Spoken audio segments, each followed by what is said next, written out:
जयाचा जनी जन्म नामार्थ झाला, जयाने सदा वास नामार्थ केला. जयाच्या मुखी सर्वदा नाम कीर्ती, नमस्कार त्या ब्रह्म चैतन्य मूर्ती. सद्गुरुनाथ महाराज की जय. सद्गुरु श्री ब्रह्म चैतन्य महाराज की जय. अवधूत चिंतन श्री गुरुदेव दत्त श्री स्वामी समर्थ महाराज की जय. जय जय रघुवीर समर्थ. नामाचिया सहस्रवरी, नावाकिया अवधारी. सजूनिया संसारी तारू जागलो, पुंडलिक वरदा हरी विठ्ठल श्री ज्ञानदेव तुकाराम. पंढरीनाथ भगवान की जय. श्री स्वामी समर्थ महाराज की जय. जय जय रघुवीर समर्थ.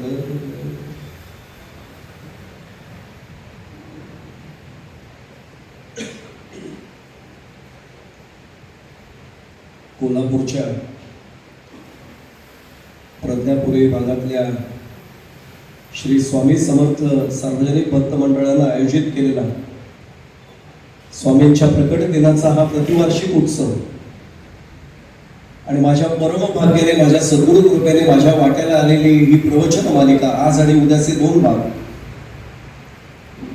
हे भाग्य मला मिळालं यासाठी संयोजकांच्या चरणी सर्वप्रथम नतमस्तक होतो, कृतज्ञतापूर्वक नमस्कार करतो. मी नेहमी आवर्जून सांगतो की मी धन्यवाद असा कोरडा शब्द दादा कधीच वापरत नाही, पण कृतज्ञतापूर्वक नमस्कार आपल्या सर्वांच्या चरणी निश्चित आहे. आपण सर्व देवतुल्य मायबाप श्रोते आपल्या सर्वांचा चरण स्पर्श करतो. कृतीने शक्य नसलं तरी मनाने भावनेने आपल्या सर्वांचा चरण स्पर्श करतो आणि स्वामींना प्रत्यक्ष प्रार्थना करतो की आजची आणि उद्याची प्रवचन सेवा त्यांनी त्यांच्या चरणी रुजू करून घ्यावी. मी प्रस्तावना करतोय म्हणून एक भाग आवर्जून सांगतो. योगायोग आपोआप येत नाहीत. नाम महिमा हा विषय घ्यावा. जेव्हा रवींद्रदादांनी फोन केला की एका क्षणामध्ये विषय पटकन मनात बाहेर पडला की आपण नाम महिमा या विषयात बोलू, आणि आल्यानंतर विषय तोच झाला की नामाचाच आग्रह प्रत्यक्ष काटकर साहेबांनी, ज्ञानेश्वर महाराजांनी हा आपल्या सर्वांच्या का कडे धरला होता तर लक्षात येईल. याच्याशिवाय या कलियुगात कर्णोपायच नाही, याच्याशिवाय अन्य साधनाच आता नाही या कलियुगामध्ये. पण मला दुसरा योग सांगायचा आहे की आम्ही सर्वजण घरातले गोंदवलेचे अनुग्रहित ठरतात आणि गोंदवलेकर महाराज जेव्हा वयाच्या 10व्या वर्षी सद्गुरूंच्या शोधार्थ बाहेर पडले, ते सर्वात प्रथम आले स्वामी समर्थांच्याच भेटीला. स्वामींनी त्यांना जवळ घेतलं, आशीर्वाद दिला, भरभरून कृपाशीर्वाद दिला आणि एवढंच सांगितलं की बाळा, तुझे सद्गुरू वेगळे, तुला लवकरच ते भेटतील आणि तुझ्याकडनं फार मोठं आध्यात्मिक कार्य होईल. त्यामुळे माझ्या सद्गुरूंना आयुष्यात पहिला आशीर्वाद देणाऱ्या स्वामींच्या चरणी ही प्रवचन सेवा करण्याचं भाग्य माझ्या वाट्याला आलं. हे मला वाटतं माझ्या आयुष्यात काहीतरी बहुत सुकृताची जुळी म्हणून विठ्ठल यावेळी म्हणतात तसाच तो प्रकार घडलाय असं मी प्रांजळपणाने सांगतोय. वेळ आपल्याला कमी पडेल म्हणून मी थेट चिंतनाला प्रारंभ करतो. जी ओवी आपल्या समोर चिंतनासाठी आधार म्हणून ठेवलेली आहे ती ग्रंथराज ज्ञानेश्वरीच्या 12व्या म्हणजे सगुण भक्ती योग या 12व्या अध्यायातली 90 क्रमांकाची ओवी आहे. नामाचिया सहस्त्रवरी, नावा इया अवधारी आणि सजून या संसारी तारू जात. तारू म्हणजे जहाज. या भवसागरातून पुढे जाताना भगवान गोपाल कृष्ण अर्जुनाला असं सांगतायत की मी सहस्त्र नावांच्या नौका घेऊन आलेलो आहे, कुठल्याही नौकेत तू बस, भक्ताचा उद्धार केल्याशिवाय मी राहणार नाही. या ओवीबद्दल काही चिंतन मांडण्यापूर्वी थोडस 88 आणि 89 क्रमांकाच्या ओव्यांचा संदर्भ घ्यावा लागतो, त्याशिवाय या ओवीचा संदर्भ लक्षात येत नाही. 88व्या क्रमांकाच्या ओवीमध्ये भगवान गोपाल कृष्णांचं मनोगत माऊलींनी व्यक्त केलंय की भवसिंधूचे माझे कवणासे धाकून उपजे, तेथ जरी ती माझे विहिती हन. आणि मग पुढच्या ओळीत म्हणले मनोनिगा पांडवा, मूर्तींचा मेळावा करूनी त्यांच्या गावात धावतो आलो. मी मूर्तींचा मेळावा करून आलोय, कारण माझे प्रियजन जरी असले, माझे भक्तजन जरी असले, तरी या भवसागरातनं पुढे वाटचाल करताना ते संभ्रमित होणार आहेत, ते भयभीत होणार आहेत. त्यांना वाचवण्यासाठी मी आलेलो आहे. आणि म्हणून नामाच्या सहस्र नौका केल्या. ज्यांना हवं असेल त्याने दिगंबरा दिगंबरा श्रीपाद वल्लभ दिगंबरा, ज्यांना हवंय त्याने श्री स्वामी समर्थ, ज्यांना हवंय त्याने ओम नमो भगवते वासुदेवाय. कुठल्याही नामाच्या नौकेत बसा, पण नौकेत बसा, त्याशिवाय भवसागर पार होणार नाही. आणि हे निवार सत्य आहे. साध्या तलावामधनं किंवा नदीमधनं कदाचित पोहून एखादा माणूस जर तज्ञ असेल पोहण्यात तर जाऊ शकेल. समुद्रातनं पार जाण्यासाठी नौकेशिवाय तरणोपाय नाही. आणि त्यामुळे आपल्याला लक्षात आलं की या नामरूपी नौकेमध्ये आपण बसायचे.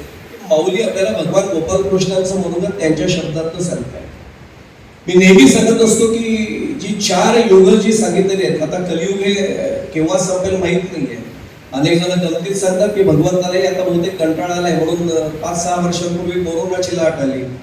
आता 2026 ला अनेक भविष्यवेत्यांनी सांगितले की निम्म जग संपेल. काय होईल ते त्याच्या हातात आहे. वृक्षाची हे पानं हले ज्याची सत्ता, राहिली अहंता कोठे मधून. आपल्याला सर्वांना माहिती आहे, सर्व त्याच्या हातामध्ये. पण लक्षात असं येतं की या कलियुगामध्ये अन्य कोणत्याही साधनेचा आपल्याला तरणोपायच होणार नाही. फक्त आणि फक्त नामरूपीच साधन आपल्याला उपयुक्त ठरणार. हा त्यातला अगदी साधा भाग आहे. म्हणजे अगदी स्पष्ट सांगायचं झालं तर एक संवाद मी नेहमी आवर्जून सांगत असतो. प्रश्न विचारला गेला होता प्रत्यक्ष या सृष्टीच्या सृजनकर्त्याला म्हणजे ब्रह्मदेवांना, कथम कली संतरेय मी. या कलियुगातून मी बुडू नये, मी तरंगावं असं वाटत असेल तर मी काय करावं नेमकं. कथम कली संतरेय मी. आणि त्यांनी एवढंच सांगितलं होतं, भगवत आदि पुरुषस्य नामोच्चार मात्रेन निर्भूत कलिर्भवति. जो प्रत्यक्ष आदिपुरुष भगवत आदिपुरुष आहे त्याच्या नामाचा उच्चार कर, तुझा तरणोपाय तुला बाकी शोधावा लागणार नाही, आपोआप तुझं येईल. मग तन नाम किमिती हा पुढचा प्रश्न आला होता. आणि मग त्याला उत्तर आलं होतं, हरे राम राम राम हरे हरे, हरे कृष्ण कृष्ण कृष्ण हरे हरे. आता लक्षात येईल की भगवत नामाशिवाय या कलियुगातून संतरून जाण्यासाठी, तरुण जाण्यासाठी अन्य कोणताही उपाय नाही नाही नाही. इथपर्यंत आपल्याला त्रिवार कळले. मी आज किंवा उद्या बोलण्याच्या ओघात येईल तेव्हा प्रत्यक्ष श्री महाराजांचा म्हणजे गोंदवलेकर महाराजांचा एक अभंग संदर्भासाठी समोर जरूर ठेवी. त्यातलं पहिला चरण मी फक्त आता सांगतो. महाराजांनी अंतिम टप्प्यामध्ये तो अभंग सगळ्यांना जीव तोडून सांगितलं होतं, आवाहन केलं होतं की आजवरी तुम्हा सांगितली मात, नामाविण हित मानू नका. मी आज तेवढ्याच चरणावर थांबतो. बाकीच्या अभंगाचं चिंतन यथावकाश जेव्हा ओघात येईल तेव्हा त्याचं करू चिंतन. माझा साधा प्रश्न आहे, नामाविण हित मानू नका म्हटलं. हित म्हणजे कशाचं. योगायोगाने माझा आडनावच पुरोहित आहे, पण मलाही हित शब्दाचा अर्थ नाही कळला तर पुरोहित या शब्दाचा अर्थ तरी काय कळणार नाही. हित नेमकं कशाला म्हणावं. संसारिक जो असतो म्हणजे प्रापंचिक जो असतो, संसारिक हा शब्द फार वेगळा आहे. तर सांसारिक वेगळे, संसार आणि प्रपंच अनेक जण गल्लत करतात. लग्न कोणाचं झालं की म्हणतात राजा राणीचा संसार, त्याला संसार म्हणत नाही. तो पुनरपी जननम पुनरपी मरणम पुनरपी जननी जठरे शयनम इह संसार आहे. तिथे संसाराची संकल्पना आहे. आपण जो करतोय तो प्रपंच आहे. पंच विषयांचं प्रकर्षण सेवन जिथे केलं जातं, शब्द स्पर्श रूप रस गंध, तो प्रपंच आहे. आणि आपण तर सगळे पंच विषयात आकंठ बुडालेलो, आपण प्रपंचच करतोय. मी त्याचं नाही चिंतन करत आहे. प्रापंचिक लोकांना जर विचारलं हित कशात आहे, तर मग या लौकिक जगामधलं काहीतरी मागणं असतं. बंगला मिळू देत, गाडी मिळू देत, बँक बॅलन्स वाढू देत, मुलाचं नोकरीचं काम होऊ देत, मुलीला चांगलं स्थळ मिळू देत. इच्छा व्यक्त करू नये तसं नाही बरं का. प्रत्येकाच्या प्रापंचिकाच्या इच्छा आहेत, पण त्या इच्छा पूर्ण झाल्या म्हणजे हित झालं असं नाही. मग हित नेमकं कशात आहे हा भाग समजावा असं वाटत असेल तर मी भागवताचा संदर्भ देतो आणि मग माझं चिंतन पुढे सुरू करतो. तो भागवतामध्ये आलेला जो दृष्टांत आहे कपिल मुनींचा, थोडा वेगळ्या पद्धतीने आम्ही तो कीर्तनामध्ये फार वेगळ्या पद्धतीने रंगवून मांडतो.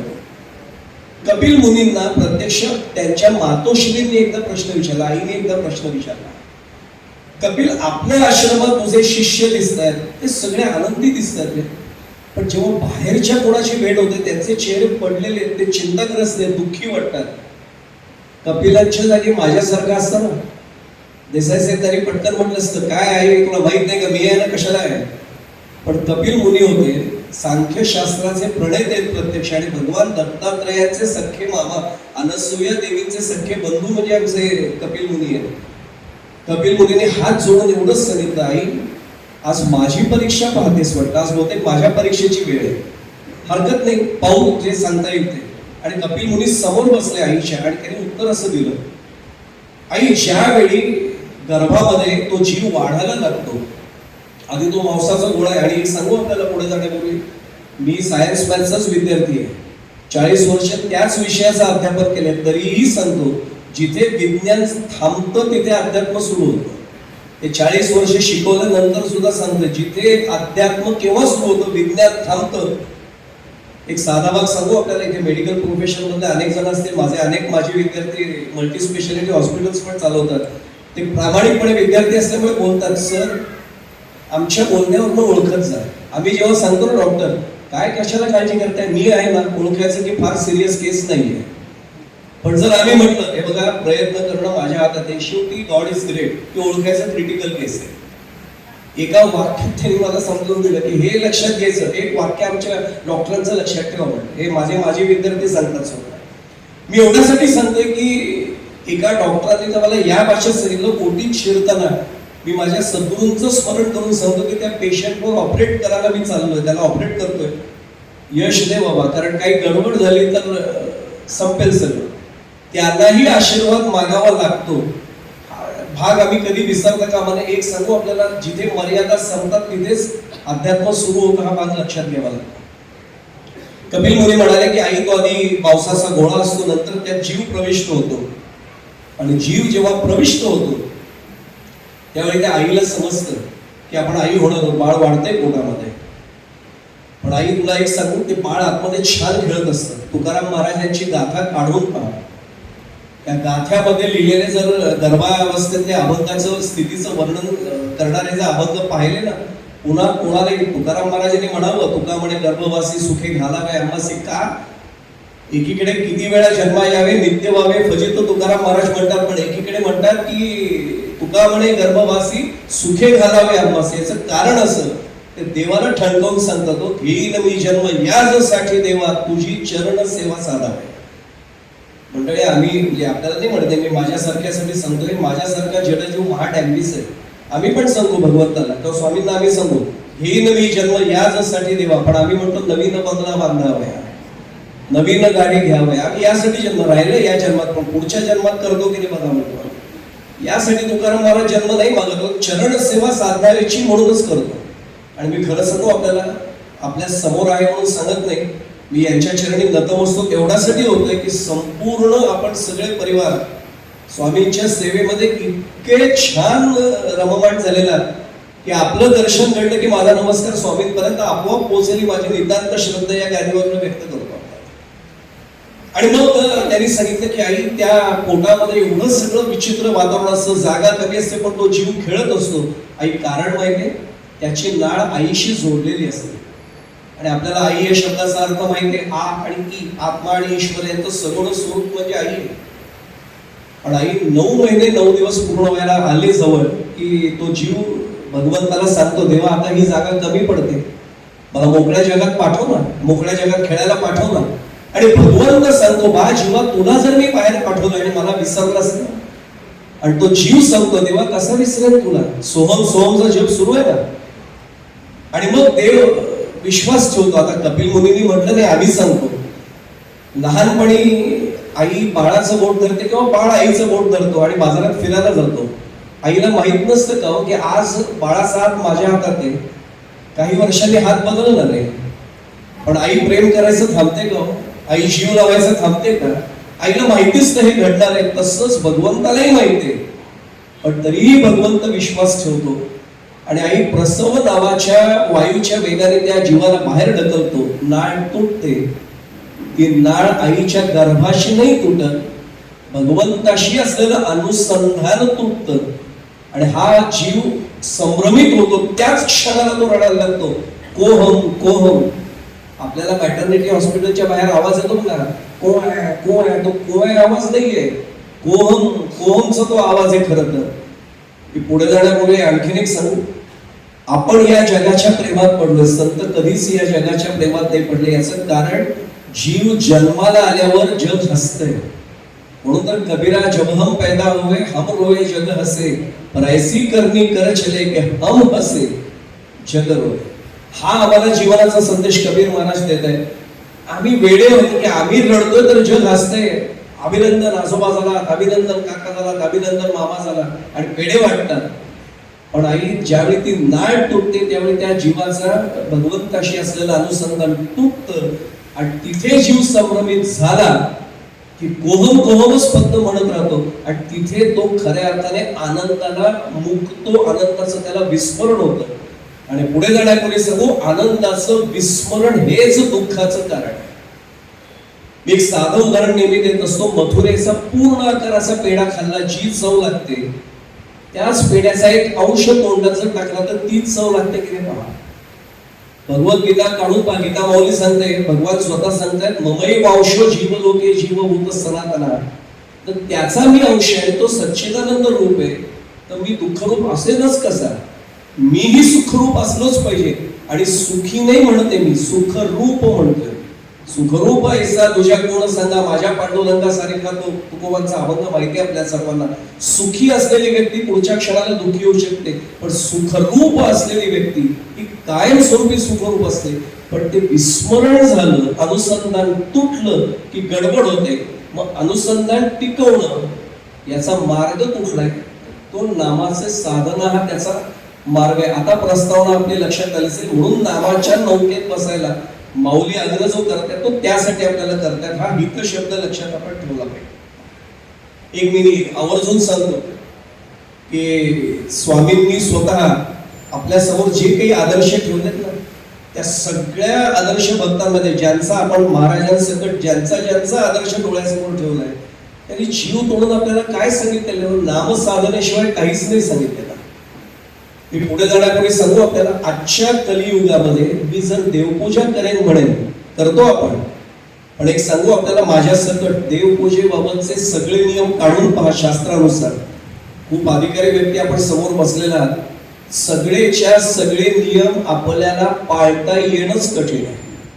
अगदी घरात सुवेर सुतकासह वेळेसह स्नान केव्हा करावं, देवाचं स्नान केव्हा घडावं याची सगळी बंधनं दिलेली आहे. किती जण तर खरंच पाळता येतील. एखादा माणूस एकमेव करता पुरुष आहे, त्याला जर शिफ्ट ड्युटी असेल, तो घरी वाटेल त्यावेळी जर येऊ शकत असेल किंवा त्याचा व्यवसायच विचित्र असेल, काय त्याला सगळे नियम पाळता येणार आहेत. पण नामसाधना मात्र अशी आहे की नामसाधना कोणत्याही वेळी, आणि मी स्पष्ट सांगतो, शौच अवस्था आणि अशौच अवस्था याला बंधन कुठलंच नामसाधनेला नाहीये. आपण नाम महिमावर बोलणारच आहोत तपशिलामध्ये, पण मी पहिलाच मुद्दा सांगतो की नाम घेताना कोणतीही बंधनच नाहीये. मी थोडा अधिक स्पष्ट सांगू आपल्याला. स्मशानात आपल्याला पुरुष बंधू वर्गाला, वडील वर्गाला माझ्या लक्षात येईल, अनेकदा जावं लागतं कोणाच्या ना कोणाच्या अंत्यसंस्काराला. तिथेही बाकी काही करता येत नाही, पण श्रीराम जयराम जय जयराम जप सुरू असतो तिथे पाहते. नामाला कुठलंच बंधन नाही हो. हे अनेक जण विचारायचे, मी तर स्पष्ट सांगतो आपल्याला. श्री महाराजांना एका भक्ताने महाराज असताना प्रश्न विचारला होता की महाराज, पद्मासन घालून नाम घ्यावं का साधं आसन घालून सहजावस्थेत बसून खुर्चीवर बसून नाम घ्यावं का चटई मृगाशीन? महाराज म्हटले, अरे तू कसंही घे पण नाम घे. पुढे जाण्यापूर्वी आणखीन एक वाक्य सांगू. पूजनीय बाबा बेलसरेंचं नाव आपल्या सर्वांना माहिती आहे. बाबा बेलसरेंचा सार्थ दासबोध आपण सर्वांनीच पाहिलेला आहे. बाबा स्वतः तत्वज्ञानाचे प्राध्यापक. बाबांनी एक वाक्य वापरलेलं होतं की जेवढा एखादा माणूस शिकतो ना तेवढा तो श्रद्धा दरिद्री होत जातो, असा आमचा अनुभव आहे. म्हणजे श्रद्धा दारिद्र्य अनेकांचं वाढतं. आपण भाग्यवान आहोत की आपल्याला सद्गुरू कृपा आहे, त्यामुळे आपल्या बाबतीत ते श्रद्धा दारिद्र्य आलेलं नाही, आपण भाग्यवान आहोत करतात. पण बघा, अनेक जण नुसत्या नामाने होतं का? किती जण शंका विचारतील, नुसतं नाम घेऊन होईल? पण त्याला वेगळं काही यज्ञ याग करायला नको का? मी परत परत सांगतो, नामाच्याच बाबतीत मी एक अभंगाचा स्मरण संदर्भ देतो आणि पुढे जातो. ज्यांच्या नावातच नाम आहे, आणि मी नेहमी गंमत सांगतो, नावात काय अर्थ आहे, नावात काय असं विचारणारा शेक्सपियर असू दे, पण शेक्सपियरला हे माहित नाही की नावातच भरपूर आहे. मी जर आता म्हटलं इथून दादा की नावात काय आहे असं जॉर्ज बर्नार्ड शॉ म्हणाले, तर समोर आवाज येईल, बर्नार्ड शॉ नाही, शेक्सपियर म्हणाला. का नावात काय आहे ना, मग बर्नार्ड शॉ म्हणाला काय, शेक्सपियर म्हणाला काय, पण नाही चालणार. ते बर्नार्ड शॉ नाही म्हणाले, शेक्सपियरच म्हणालाय.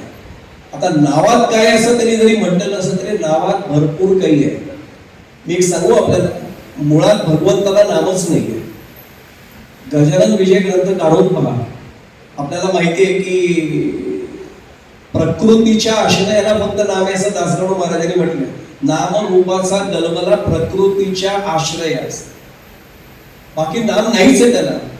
ते कीर अनाम अजाती परी अविद्या वर्गाची राती, माझी ओळखाया श्रुती खूण केली ते केली खूण ते प्रत्यक्ष माऊलींची ओवी आहे 17व्या अध्यायामध्ये 329 क्रमांकाची ती ओवी आहे.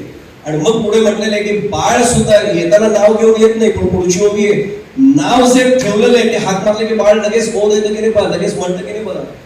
आणि मग आपल्याला लक्षात येतं की लहान बाळ सुद्धा जर नाव हात मारल्यावर बोध येत असेल तर भगवंताला त्याच्या नावाचं जर आपण जप केला तर तो आपल्याला बोध दिल्याशिवाय राहील का? हा एक साधा भाग आहे. नाम महिमा या विषयाच्या गाभ्याकडे मी अजून शिरलो नाही, मी वरवर फिरतोय तरी एक सांगू आपल्याला.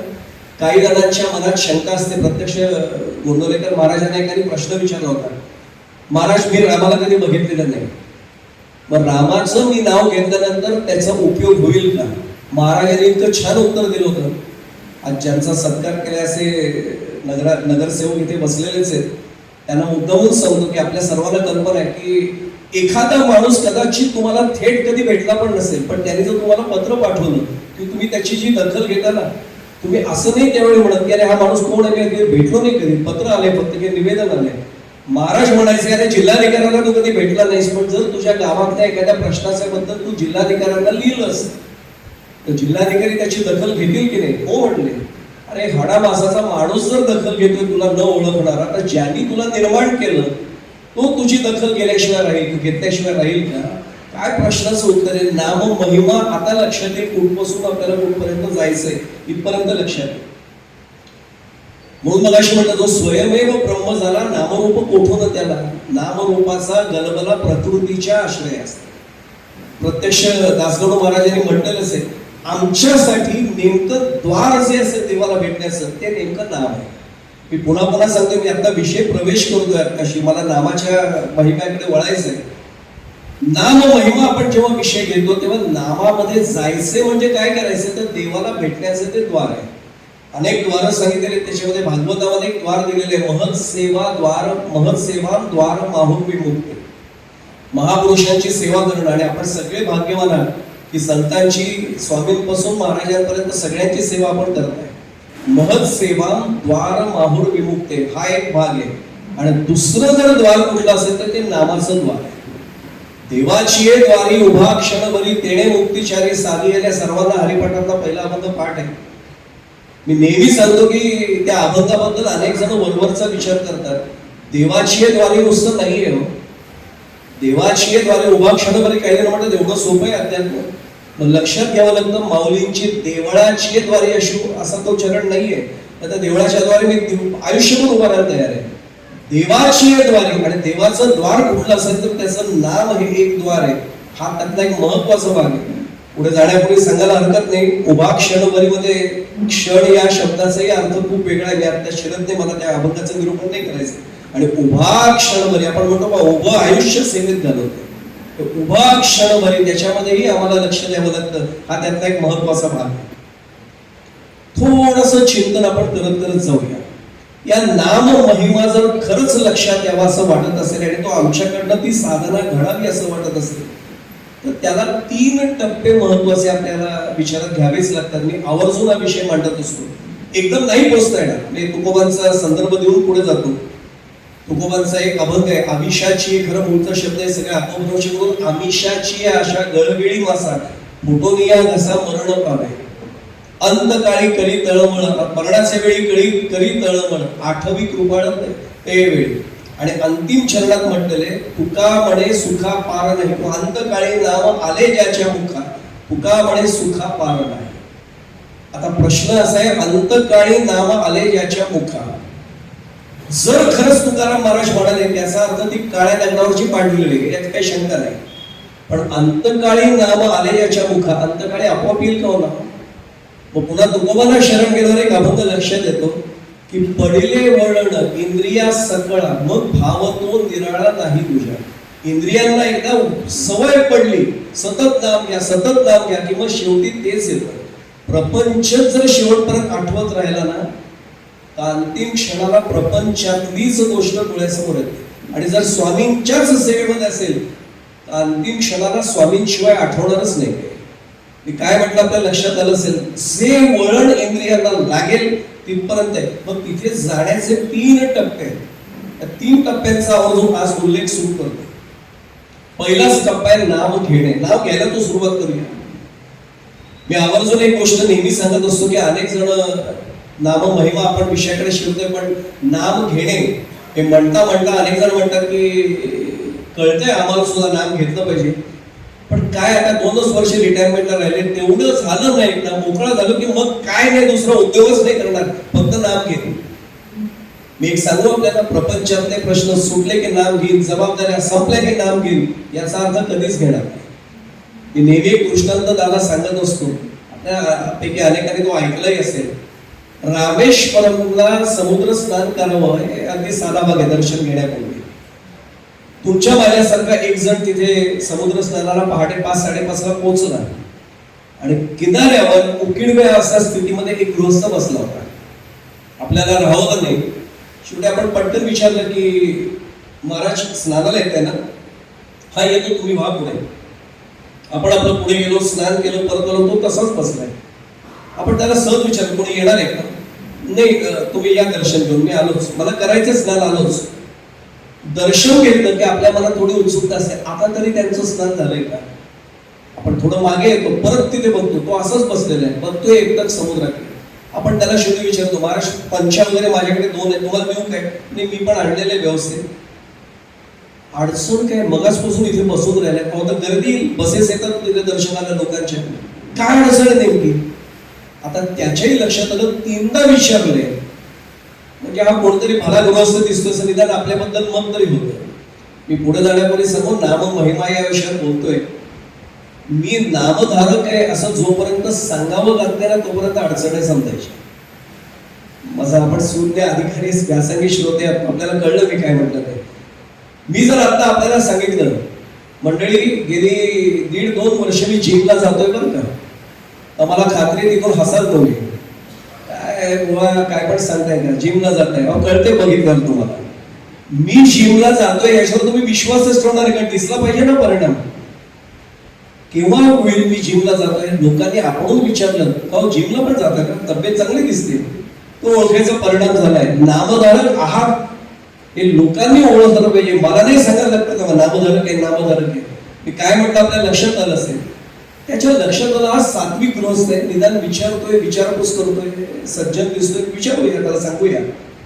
तो पटकन एकच वाक्य म्हणला, क्षमा करा मी उत्तर भारतात आलोय, आमच्या भागात समुद्र कधीच नव्हता. शरयू नदी आहे, गंगा नदी आहे, आम्ही सगळ्या नद्या पाहिल्या, पण समोरचा किनारा दिसतोय ते दिसतच नाही. आणि काय लाटा, भरतीची वेळ होती, लाटा अंगावर येत होत्या, मला दडपण आले, मी नाही उतरू शकत आहे आतमध्ये. थोड्या लाटा थांबल्या की मी लगेच उतरणार. हात आपण जोडून एवढं सांगतो, महाराज या जन्मात काय तुमचं स्नान होणार नाही. याचं कारण असं आहे, समुद्राच्या लाटा थांबणारच नाही. सामुद्रोही तरंगा, हे माहिती आपल्याला आचार्यांचा प्रत्यक्ष तो वचनच माहिती आहे. ते समुद्र आणि तरंग म्हणजे लाट वेगळे होऊच शकत नाही. जोपर्यंत समुद्र आहे तोपर्यंत लाट असणारच आहे. तसं प्रपंचात आपण आहोत म्हटल्यानंतर अडचणी असणारच आहे. त्या अडचणींवर मात करून मी नाम घेईन ही अवस्था आली पाहिजे. मला काही जणांनी मुद्देही दिलेत मुद्दाम की काही मनात शंका आहे, आपोआप येत झाल्या. त्या महाराजांनी ते काय सुचवले स्वामींनी माहित नाही मला. मी एक सांगू आपल्याला, माळ हातामध्ये असणं हे निश्चितच चांगलं आहे. पण श्री महाराजांनी एक छान वाक्य वापरत गोंदवलेकर महाराज म्हणायचे, अरे नाम इतकं घ्या या आयुष्यात एक क्षण असा आला पाहिजे की नाम घेता घेता माळ कधी गळून पडली कळलंच नाही पाहिजे. माझ्या एका मित्रांनी महाराज सांगितलं होतं बरं का, माझं 3 महिन्यात झालं म्हटलं असंच. मी त्याचे चरणच झाले, म्हटलं अरे फार ग्रेट. कमालच आहे, तुझ्यावर खरी सद्गुरु कृपा आहे. 3 महिन्यात हो म्हटलं. नामाला बसलो ना, तिसरी माळ व्हायच्यात कधी ती झोप लागते, डुलकी येते, माळ खाली पडते, पत्नीहून सांगते माळ खाली पडली. माझ्या हातात माळ गळून पडायला लागली. याला माळ गळून पडणं नाही म्हणतो. माझ्या हातात माळ नसली तरीही प्रत्येक श्वासागणिक जर माझं नाव सुरू असेल, नाम घेणं सुरू असेल ना, तर ती अवस्था यायची. आपण तिकडे जाणार थोडं, पण मग पहिला टप्पा काय, मग माझं असं कसं होईल, माझं केव्हा होईल. मी पुढचाही प्रश्न सांगू आपल्याला. नाम घेण्याचा पहिल्या टप्प्याचा आपला विषय चाललाय म्हणून सांगतो. अनेकांच्या मनात आत्ताही प्रश्न आहे की नाम घ्यायला बसलो की विचार येतात, आणि आपणहून सांगतो येणारच. याच जिल्ह्यामध्ये ज्यांची माझ्यावर असीम कृपा आहे असे आता वैकुंठवासी गुरुवर्य दत्तदास बुवा घाग, पण सगळेजण त्यांना ओळखतात. घाग बुवा एक छान वाक्य वापरायचे. ते म्हणले, अनेक जणांना मी विचारायच होता, आलेले कीर्तनाला, दादा यायचंच होतं कीर्तनाला, काय झालं अचानक निघालो, चपला घालणार नाही तेवढ्या दारावरचे बेल वाजले आणि पाहुणे झाले. मी त्यांना पटकन सांगायचं, ते पाहुणे नाही आले, तुमची गतजन्मातली पाप आली मध्ये. आणि माऊलींची ओवी आहे ना, तरी कीर्तनाचे नटनाचे नाशिले व्यवसाय प्रायश्चित्ताचे, ते नामची नाही पापाचे ऐसे केले. आणि ते म्हणायचे तुमची पाप जाऊ नये म्हणून, अर्थात ते म्हणायचे पाहुण्यांना हे सांगू नका की गतजन्मी पाप आले आडवे आम्हाला म्हणून, संबंध कायमचे तुटले. मग दादा युक्ती सांगायचे पुढची. ते म्हणायचे पाहुण्यांना सांगा चहा घ्या, आपण कीर्तनाला जाऊया. ते 2च परिणाम होतील. एक तर म्हणतील मग दादा तुम्ही जाऊन या, आम्ही आराम करतो, जरा थकलोय, तुम्ही या जाऊन. किंवा कदाचित आले तर ते म्हणले तुम्हाला अधिकस्य अधिकम फल, तुम्हाला पुण्य मिळेल, कीर्तनाला श्रोतेला जास्त घेऊन आलो. आणि पुढच्या वर्षी ते म्हणतील या तिथीला गेलं की यांच्याकडे कीर्तन असतं का, आवड असेल तर येतील, आवड नसेल तर येणारच नाहीत म्हणले, तुमची पाप येणार नाहीत म्हणले. आकडे म्हणू नका बरं का, दादांनी सांगितले कुठल्याही पाहुण्यांना हे म्हणू नका की पाप आडवी आली म्हणून. तसं नाम घ्यायला सुरुवात केली की तुम्हाला जर पुढची गती मिळणारी म्हटल्यानंतर प्रारब्धानुसार जे काही कर्म आपले भोग आहेत, आणि आपल्याला तुकोबांचं प्रमाण माहिती, झाले कर्म तेची भोग आले, ते येणारच आहे. ते विचार मध्ये मध्ये यायला सुरुवात करते.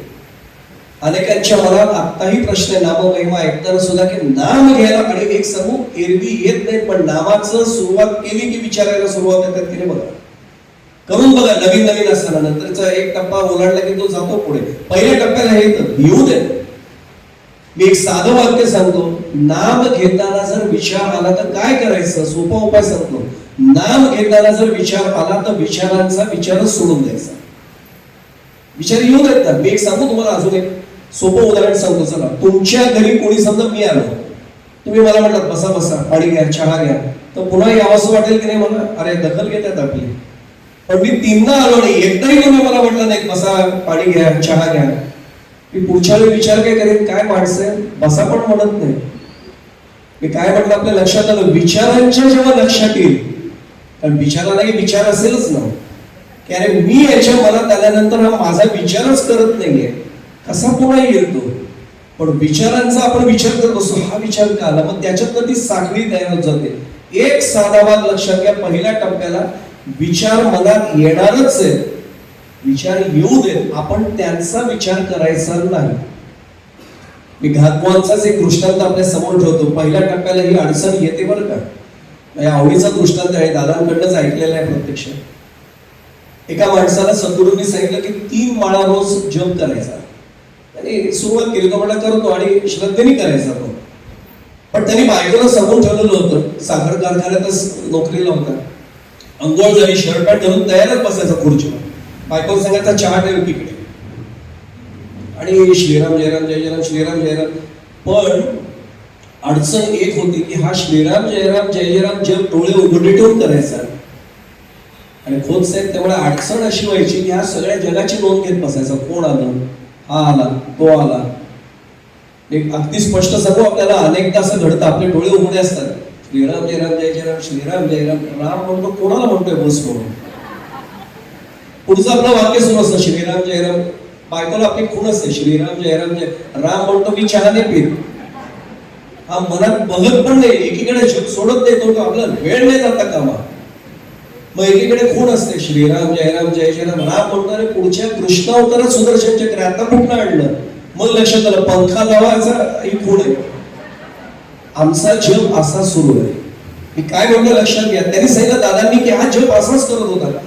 बायको बिचारी पाणी आणायची नदीमधनं म्हणा विहिरीतनं म्हणा, ती ओतायची त्या पिंपामध्ये असेल बादलीत असेल कळशीने ओतलं पाणी. थोडं पाणी बाहेर सांडलं की याचा आवाज असा व्हायचा, श्रीराम जय राम जय जय राम श्रीराम. दादा म्हणायचे ती मातीची जमीन आहे, पाणी मुरू देत नाही. ती माऊली बघेल ना, तू कशाला बघतोय त्याच्यात, तुझा जप सुरू आहे, तू जप कर. याचं लक्ष त्याच्याचकडे. श्रीराम जय राम जय जय राम. एक दिवशी दादा म्हणले गडबड झाली. दृष्टांत ज्यांचं आहे त्यांना मी श्रेय देतो, दादांचा दृष्टांत आहे. त्याने सांगितलं एक दिवशी गडबड झाली, यांचं जप सुरू होता. बायकोला माहित होतं यांना आता चहा पिऊन बाहेर पडायचे, म्हणून चहा साधन ठेवलेलं होतं ते झालं पूर्ण. आता दुधाचं पातेलं चुलीवर ठेवलं होतं. त्यावेळी चुलीच वापरल्या जात होत्या, त्यामुळे गॅस टंचाई भागच नव्हता. म्हणतात आपल्याला कळलं मी काय म्हणतात. आता पत्रकारिता 40 वर्ष काढल्यामुळे आम्हाला ते विषय डोक्यात असतात. काय काळजी करू नका, स्वामींच्या कृपेने सगळे प्रश्न सुटणार आहेत, अजिबात काळजी करू नका. जगातल्या सगळ्या देशांना त्रास झाला तरी मी भावनेच्या भरात सांगत नाही, ज्ञानेश्वरी लाभ न सांगतो हिंदुस्थानला काही त्रास होणार नाही का देवभूमी सांगतात. काळजीच करू नका. तारण्यावर बसले तो तारक मंत्र उगाच नाही म्हणत आम्ही. आणि अशक्यही शक्य करतील स्वामी जर आम्ही इथनं म्हणत असतो, इथनं म्हटलं तर अडचण असते, इथनं म्हटलं की अशक्यही शक्य करतील स्वामी, होणारच आहे. काळजीच करू नका. मी एवढ्यासाठी सांगतो की दुधाचं पातेल ठेवलं आणि त्या माऊलीला काहीतरी काम आठवलं आणि ते मागच्या दारा मी तिच्या मैत्रिणीकडे गेली. याचा जीव वरखाय, सकाळची वेळ गेली कशाला. आता एक सांगू आपल्याला, मागचा दरवाजा कोल्हापूरला अजून काही घर जुनी असतील, माझ्या जुन्या घरात दादा होता बरं का मागचा दरवाजा. आता बिल्डरने मागचा दरवाजा ठेवलाच नाही प्रकार. अडचण काय झाली सांगतो. अचानक पाहुणे आणि आपल्याला सवय असते आपल्यासारख्याला, चला चहा घरी चला आपण घेऊन येतो. त्या माऊलीला आपण फोन करून सावध करणं थोडं आवश्यक असतं. 4 जणांना घेऊन येतोय आणि नेमकी घरात जर साखर संपलेली असेल तर पूर्वी सोय अशी होती की मागच्या घराने गेले की उसणं आणता यायचं. मी आता प्रामाणिकपणे सांगतो, नवीन पिढीला उसणं आणणं हा शब्दही माहित नाही आता लागलेला. एवढंच घडलं की ती गेली मागे आणि हा अस्वस्थ झाला. 2 वाळा झाल्या होत्या, 2.5 माळा होत आल्या आणि अग्नीने काम केलं. ते दूध तापलं आणि उतू जायला लागलं. सर आवाज लाकडावर दूध पडलं की यायला लागलं. दादा म्हणायचे तो आवाज लाकडावरचा नव्हता, याच्या काळजात सरसर होत होती, दूध वायाचा. पण दादा म्हणले हा काही कमी टाइमपास होता का, तरी म्हणायचा श्रीकृष्णार्पण वस्तू श्रीकृष्णार्पण वस्तू. अरे ज्याच्याकडे एवढ्या लाखो गायी होत्या त्याला तो श्रीकृष्णार्पण वस्तू हे दूध देतोस का. पण आपण तिथेही परमार्थ बघतोय, काय वाटेल ते करतोय. याचा जीव वर खाली. यांनी विचार केला 2.5 माळा पूर्ण झाल्या, आता जर पातेलं उचलायला मी गेलो तर स्थान सोडलं म्हणजे मला पुन्हा 3 माळा करायला लागते. म्हणजे माझ्या 2.5 माळा, त्याचे शब्द सांगतोय, 2.5 माळा वाया गेल्या. बरं हाक मारली पत्नीला, ए तू जाते, तरी अडचण होईल. बोललो म्हणजे पुन्हा 3 माळा. स्वामींच्या कृपेने आपण काय म्हटलं असतं, आज स्वामी तुमची असीम कृपा दिसते. पहिल्यांदा 2.5 माळा आणि पुन्हा 3 माळा म्हणजे 5.5 माळांचा जप दिसतो. वा वा वा. पहिल्या टप्प्यात होता, नामोच्चार करत होता, अस्वस्थ झाला आणि याने आवाज बदलला. पहिल्यांदा चालला होता श्रीराम जय राम जय जय राम, आवाज बदलला श्रीराम जय राम. आता त्यांनी पत्नी येईना, श्रीराम जय. एवढं केल्यावर पत्नी आली. तिच्या लक्षात आलं आता श्रीराम जय जय राम नाही सुरू आहे, माझ्या माहेरच्यांचा उद्धार सुरू झाला. हा पहिला टप्पा आहे. येऊ दे. पण या टप्प्यासाठी एक सांगू, बालवाडीत गेल्याशिवाय 10वी ग्रॅज्युएशन आणि पोस्ट ग्रॅज्युएशन होणार नाही. ऍडमिशन तर घेऊ, नामोच्चार येऊ दे पहिला टप्पा. आणि आत्ताच सांगितलं की माळ हातामध्ये नसली तरी तो जप सुरू राहिला पाहिजे. मला त्या विषयात थांबायचं नाही, फक्त मी जाता सांगतो, गदिमांना आठवा डोळ्यासमोर आणा. अक्षरशः एक मूर्ती जरी भगवान श्रीकृष्णांची घ्यायची म्हटली तरी 500-700 रुपयाच्या आत मूर्ती नाही येतो. आणि एक सखी दुसऱ्या सखीला सांगते, अगं मी तो मूर्ती काय सांगते, मी प्रत्यक्ष भगवंताला विकत घेतलं. किती किंमत दिली, फुकट. ते म्हणले कसं काय, जन्मभरीच्या श्वासा इतके मोशियले हरिनाम बाईनी विकत घेतला शा. हरिनामामुळे तो विकत घेतला जातो. मला सांगा ना, गोकुळातल्या गोपगोपिकांनी काय केलं होतं, कुठले यज्ञ केले होते, कुठली अनुष्ठानं केली होती, काय पारायण केलं होतं. पण फक्त आयुष्यभर प्रत्येक श्वासाला श्रीकृष्ण श्रीकृष्ण श्रीकृष्ण याशिवाय काहीच नव्हतं. श्रीकृष्णाला वश व्हावं लागलं भक्तांना. भक्तांसाठी हे लक्षात आता येईल. हा पहिला टप्पा आहे की नामोच्चार. अनेकांच्या मनात तोही प्रश्न असतो की ज्या माळेवर जप करावा ती माळ गळ्यात कायम घालावी का?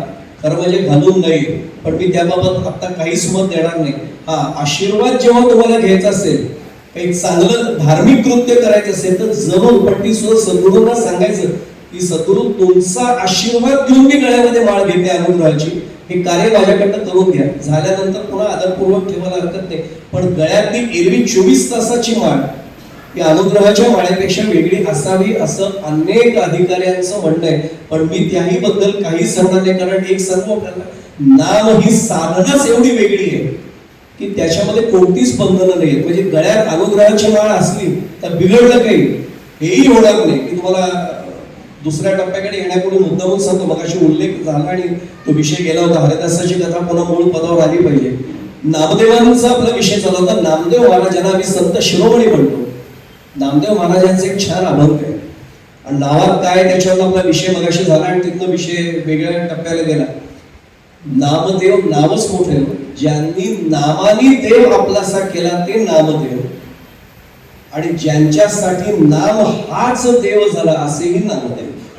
या संत नामदेव महाराजांनी एक छान अभंगात मांडलंय स्वतःच मनोगत नामाविषयीच. काळ वेळ नाम उच्चारिता नाही, हे जसं आपण हरिपाठात म्हणतो तसं काळ वेळ नसे नाम संकीर्तनी, उच्च नीच योनी हेही नसे, धरा नाम कंठी सदा सर्व काळ, मग तो गोपाळ सांभाळेल. मी मुद्दामून यासाठी सांगतोय, काळ वेळ नसे नाम संकीर्तनी, नामोच्चार करतोय ना आपण, कुठल्याही काळ वेळेचं बंधन नाही, केव्हाही घ्या. अंथरुणावर पडलेला असताना हातात माळ नसेल तरी नाम घ्या. हा नाममहिमा इतका मोठा आहे, अंघोळ झालेली नसली तरी घेण्याचं एकमेव साधन म्हणजे नाम आहे. आजारी आहात, रुग्णशय्येवर पडलात तरी घेऊ शकता, असं फक्त नाम आहे. आणि काळ वेळ नसे नाम संकीर्तनी, आणि उच्च नीच योनी हेही नसे, त्याला कुठलंच बंधन नाही. आणि मी उच्च नीच योनी म्हणजे मी फक्त मानवातल्या नाही सांगत, मी पुढे जाण्यापूर्वी जरूर आवर्जून सांगेन. आळंदी आपण सर्वच तीर्थक्षेत्र जाणतो. सांप्रदायिक कीर्तनकारांमध्ये पूर्वी ठाकूरबुवा म्हणून, जुन्या पिढीतल्या लोकांना माहितीच आहे, ठाकूरबुवा म्हणून फार मोठे सांप्रदायिक कीर्तनकार होऊन गेले. म्हणजे माझं भाग्य नव्हतं त्यांचं दर्शन घेण्याचं, पण धोंडा महाराज वगैरेंच्या पिढीमधले ते कीर्तनकार, माझ्या बाबांनी अनेकदा त्यांची कीर्तन ऐकलेली आहे. ठाकूर बाबा घोड्यावर बसून जायचे कीर्तनाला. आताही कीर्तनकार तसे घोड्यावर बसून जातात, पण घोड्यावर बसून म्हणजे कसं, मला लगेच निघायचंय, थांबणार नाही असं घोड्यावर बसून जातात. पूर्वी घोडा हेच एकमेव साधन. पूर्वी मोबाईल नाही, कॅलेंडर नाही, आणि हे सतत प्रवास करायचे. आणि पुढे जाण्यापूर्वी सांगू आपल्याला, एकादशी जेव्हा 2 येतात तेव्हा तुमच्या माझ्यासारखा माणूस पण आधी बघतो, भागवत एकादशी, स्वार्थ एकादशी, ते कुठनं बघणार? ज्ञानेश्वरीतला हात तो सांगतो दादा, हे प्रत्यक्ष त्यांना ओळखणाऱ्यांनी त्यांचं चरित्र दिलंय. नारायणानंद सरस्वती त्यांनी हा प्रसंग सांगितलेला, नाव घेऊन सांगते उद्धव, नारायणानंद सरस्वती हेही वारकरी, ज्यांना अमृत महाराज जोशी आता माहिती आहे, संन्यास्त भगव्या वस्त्रात ते कीर्तन करतात, वारकरी कीर्तन, तसे नारायणानंद सरस्वती भगव्या वस्त्रात कीर्तन करायचे. त्यांनी हा प्रसंग सांगितलाय. ते म्हणायचे जेव्हा 2 एकादशी यायच्या, ठाकूर बुवा काय करायचे, लुसलुशीत गवत घ्यायचे, घोड्यासमोर आणायचे, त्यांनी खाल्लं की ओळखायचं स्मार्ट एकादशी. आता उद्याच एकादशी आली आपली, खाल्लं नाही, कोण फिरवलं असं ओळखायचं भागवत एकादशी. काय म्हणालो याला तू, घोडा सुद्धा त्या योनीमध्ये कुठेतरी काहीतरी भ्रष्टता असते म्हणून ते योनीत आले. पुढचं उदाहरण सांगतो आपण, स्वामींच्या समोर दत्त संप्रदायात फार मोठे अधिकारी नारेश्वरचे रंगावधूत महाराज, रंगावधूत महाराज यांच्याकडे अवधूत नावाचा श्वान होता. मी खरं सांगू, त्याला श्वान का म्हणावं हा एक प्रश्न आहे. ज्यांनी नारेश्वरचं दर्शन घेतलंय, ज्यांनी चरित्र वाचलंय रंगावधूत स्वामींचं, त्यांना कल्पना आहे. ते सांगायचे, बरं नारेश्वर बारीक स्टेशन त्यावेळेचं, कोणी आश्रमात येणारे फक्त उतरायचे. स्वामी सांगायचे अवधूत पाहुणे येणारे घेऊन ये. मी पुन्हा सांगतो, ज्ञानेश्वरीला 3ऱ्यांदा आणतो, मी स्वतःहून माझ्या मनाने कबूल करतेच सांगत नाही, चरित्र काढून पहा. अवधूत पाहुणे येणारे घेऊन ये म्हटलं की हा ज्ञानेश्वरच्या स्टेशनवर जायचा. उतरले, आश्रमात येणारेच उतरायचे, नारेश्वरला कोण बाकी उतरणार आहे, त्यांना रस्ता दाखवत हा अवधूत घेऊन यायचा. गुरुचरित्राचं पारायण जेव्हा व्हायचं, दादा वर्णन असे की तो पूर्ण वेळ असाच असं पाय टेकून असं बसून राहायचा पारायण पूर्ण होईपर्यंत. आणि आरतीच्या वेळी असं पूर्ण 4 पायावर उभं, कान असे टवकारलेले. काय तर पुत्राचे कान एका जागी सहसा फार वेळ स्थिर नाही राहत, सारखाचा माहिती आपल्याला भेद घेत असतो. पूर्ण आरती संपेपर्यंत असं राहायचं हे वर्णन आहे. आता मला सांगा, त्याची योनी आता श्वान योनी असेल, पण कुठेतरी काहीतरी भ्रष्ट झाल्यामुळे ती योनी त्याला प्राप्त झाली, पण नामसाधना चुकली नाहीये. पण कुठल्याच योनीला हे बंधन नाही, इथपर्यंत येऊन वर्णन मी आपल्याला सांगतोय. सर्वात महत्वाचं आहे त्याचा दुसरा चरण, नाम महिमा पाहतोय आपण. म्हणून धरा नाम कंठी सदा सर्व काळ. आपण नामोच्चाराचा पहिला टप्पा पाहिलाय, सदा सर्व काळ म्हटलेले. सदा तर घ्यावंच आणि सर्व काळ घ्यावं. आपण खूप अधिकारी श्रोते आहात म्हणून आपल्याला सांगू, अनेकांना वाटतं हे समाजार्थी शब्द आहेत. समर्थांचे आपल्याला माहिती आहे, सदा सर्वदा. सदा आणि सर्वदा ते काही मीटरमध्ये बसण्यासाठी 2 शब्द आहेत. सदा आणि सर्व काळ इथे वेगळे 2 शब्द. धरा नाम कंठी सदा सर्व काळ, त्याचाही उच्चार आपल्याला कळला पाहिजे की याचा अर्थ नेमका काय. मी समजा माळ घातले गळ्यामध्ये, तुळशीची माळ समजा गळ्यात घातली, तर मी म्हणजे माळकरी जो आहे हा सदासाठी आहे का सर्व काळासाठी आहे? दोन्हीसाठी आहे. उदाहरण सांगतो म्हणजे कळेल. नारायणानंद सरस्वती ज्यांचं मी नाव घेतलं त्यांनी दिलेला दृष्टांत सांगतो. आळंदीच्या कीर्तनात त्यांनी हा दृष्टांत दिलाय. ते म्हणले रामायणात जाऊन पहा. वाल्मिकी रामायणात त्याचा उल्लेख आहे. आपण सर्वजण रामायणाचे अभ्यासक आहात. प्रत्यक्ष जेव्हा रामचंद्र प्रभू वनवासात होते आणि पुत्र वियोगामुळे दशरथ राजांचं देहावसान झालं, तेव्हा ज्येष्ठ पुत्र असल्यामुळे पिंडदान करावं लागलं. आपण पिंड कशाचा करतो? भाताचा, कारण 3 त्रिकाळ भातच लागतो आपल्याला, म्हणून भाताचा पिंड आहे. काढून पहा रामायण. रामांनी जे पिंडदान केलंय वर्णन असे कंदमुळ आणि फळांचं पिंडदान आहे. आणि तरी वर्णन असे मंदाकिनी नदीतनं हात वर आले आणि तो पिंड स्वीकारला गेला. मग नारायणानंद सरस्वती प्रश्न विचारले असे की आम्ही पिंडदान करताना भाताचा पिंड वापरतो, रामांनी तो का वापरला? तर राम वनवासी होते, भात हा त्यांचा आहार नव्हता, ते व्रतस्थ झालेले होते. 14 वर्ष वनवास स्वीकारलेला होता. मग व्रतस्थ झाल्यानंतरचा जो आहार त्यांचा आहे तो सदा पण आहे आणि सर्व काळ पण. आता सर्व काळ या शब्दात मी शिरत नाही, तर भूतकाळ, वर्तमान काळ, भविष्यकाळ, त्यातले पण शौच अशौच ते 6 असेल त्यातही पाडता येते. सतत सदोदित एकदा स्वीकारलं की ते कायम स्वरूपी. इतकी धरा नाम कंठी सदा सर्व काळ आणि मग तो गोपाळ सांभाळे. नामोच्चाराचा पहिला टप्पा चालता चालता आपण हे पाहिले, म्हणून मी आवर्जून उदाहरण सांगतो. मी आता साईबाबांचंही दर्शन घेतलंय. आपण दादासाहेब खापर्डेंचं नाव नक्की ऐकलेलं आहे. अमरावतीचे दादासाहेब खापर्डे. गजानन विजय ग्रंथात सुद्धा आपण पाहिले की ज्यांच्याकडे रुपयांचे ढीग पडायचे दासगुरू महाराजांनी वर्णन केलेले आहे. दादासाहेब खापर्डे वकील म्हणूनही तज्ञ होते. जेव्हा युक्तिवाद करायचे त्यावेळी जज 10 वेळा ते कान असे टवकरून ऐकायचे की एक मुद्दा नाही सुटतात. आपण दादासाहेबांचा तेवढा वचक होता आणि अभ्यासही तेवढाच होते. ते कायद्याचे कोणी अभ्यासक असतील त्यांच्या लक्षात येईल. दादासाहेबांच्या पत्नी या साईबाबांच्या अनुग्रहित होत्या आणि त्यांनी पटकन एक दिवशी म्हटलं, मला इच्छा आहे की साईबाबांच्या चरणी बसून नाम घ्यायचंय. जा ना म्हणले. ड्रायव्हरला सांगतो व्यवस्था करतो. अहो व्यवस्था करतो काय, उभयता पाहिजे ना, परमार्थ आहे. मी पुढे जाण्यापूर्वी सांगू, प्रपंच जसा दोघांचा आहे ना, हात जोडून प्रार्थना करतो, परमार्थ ही दोघांचा असलाच पाहिजे.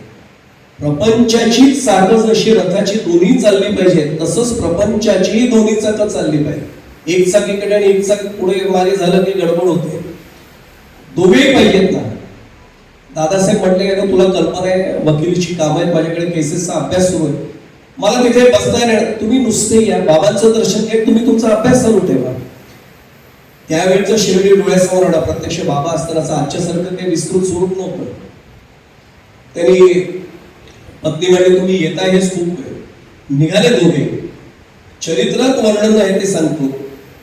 उभयतांनी दर्शन घेतलं. बाबा स्वतः होते. साईबाबांचं दर्शन घेतल्यावर दादासाहेब त्यांना म्हटले मी बसतो हो कधी. ते बाबा काही बोलले, अवली आहेत आपल्याला माहिती, स्वामी समर्थ काय, गजानन महाराज काय आणि साईबाबा काय, एक एक शब्द काय बोलतील ना, इतकं ज्याला आपण काय म्हणू, त्या शब्दाचा अर्थ नाही कळला की उपयोग नाही होत. साईबाबा जसे जाणवतात तसे स्वामी समर्थ आजही अनेकांची श्रद्धा आहे की इतकं हाक मारली की ते कोणाच्या ना कोणाच्या रूपाने संकेत देऊन जातात, दर्शन देऊन जातात. बाबाला सांगितलं, बाबा काही बोलले नाही. ही बसली तिथे बाजूला आणि नामस्मरण करत बसली. वर्णन असे हे केसेसचा अभ्यास करत होते आणि संध्याकाळी तार आली. आता ते सुद्धा दिसायचे तार आली वगैरे जुन्या पिढीतल्या लोकांना कळतं. आता नवीन पिढीला तार केबल काही माहितीच नाही. आता काय व्हॉट्सअप आणि ईमेल आणि फॅक्स सगळं झालं. तार आली, मुलाला प्लेगची लागण झालेली आहे, ताबडतोब निघून या. आता आपल्याला माहिती आहे त्यावेळी प्लेगची साथ मोठी होती. वर्णन मी पुन्हा सांगू, कपोलकल्पित दृष्टांत नाही, हा प्रत्यक्ष चरित्रातला प्रसंग आहे. आपला विषय चाललाय नाम महिमावर धरा नाम कंठी सदा सर्व काळ मगतो गोपाळ सांभाळेल. आता हे उठले पटकन, तो कागद घेतला तारेचा. बाबांना सांगूया, आधी पत्नीला सांगायला बघत होते की पत्नीचं लक्षच नव्हतं. ते काय माझ्यासारखं नामस्मरण नव्हती करत. तल्लीन होऊन एक तारतेने नामसाधना सुरू होती. यांनी फक्त बाबांकडे पाहिलं, कागद दाखवायचा प्रयत्न केला. अवलिया बाबा मत जाओ. आवाज एवढा ऐकला आणि दादासाहेब ज्यांना जस्ट टाळला विचार करायचे निर्णय घेताना कागदाची घडी घेतली, कोटाच्या, आपल्याला माहिती जुने लोक कोट असायचं, त्या कोटाच्या खिशात टाकलं, हात जोडलेले खोलीत आले, काही बोलले नाही, अस्वस्थ झाले. पत्नी जेव्हा जप संपवत आली, तो कागद दाखवला, तिच्यावर काही नाही परिणाम झाला. मी मगाशीच म्हटलं, नामधारक अशा स्थितीला पोहोचला पाहिजे. ठीक आहे ना, नाम घेतो तो धरा नाम कंठी सदा सर्व काळ मग तो गोपाळ सांभाळलं. काही बोलले नाही. पत्नी म्हटली, नका चिंता करू, बाबांजवळ नाम रामाचं घेतोय, कशाला काळजी करताय. दादासाहेब रात्रभर झोपलेले. दुसऱ्या दिवशी दुपारी एक तार आली, अहो अंत्यवस्थ आहे, अंत्यदर्शन घ्यायला तरी या. आता म्हणले आता जाऊया. पुन्हा बाबांकडे तिथपर्यंत पोहोचले. वर्णन असे, बाबा पाठमोरे बसले होते आणि फक्त हाताने अशी फोन केली, जा म्हणून. यावेळी मत जाऊ पण नाही, असा हात केला. खिशात पुन्हा कागद टाकला आणि परत आले. संध्याकाळी पत्नी आल्यावर म्हणले, अगं आज पण गेलो तो बाबा असं फोन करतात, कशाला काळजी करताय. बाबा म्हणतात त्या नका जाऊ, म्हणजे काही नका काळजी करू, नाम घ्या त्यापेक्षा. अगं नाही, तो खूप अत्यवस्थ आहे. आणि तिसरी तार आली. मी पुन्हा चरित्रातला प्रसंग आहे, तिसऱ्यांदा सांगतो. तार आली, निदान अंत्यसंस्काराच्या वेळेच्या आधी तरी या. आणि आता ते म्हणले की आता काय वाटते ते होते, काय करतील बाबा, फक्त फटका देतील, एखाद्या धुनीतलं लाकूड टाकतील, चालेल, पण बाप आहे, मी विचारेन, परवानगी घेतो, अनुमती घेतो. आणि वळले.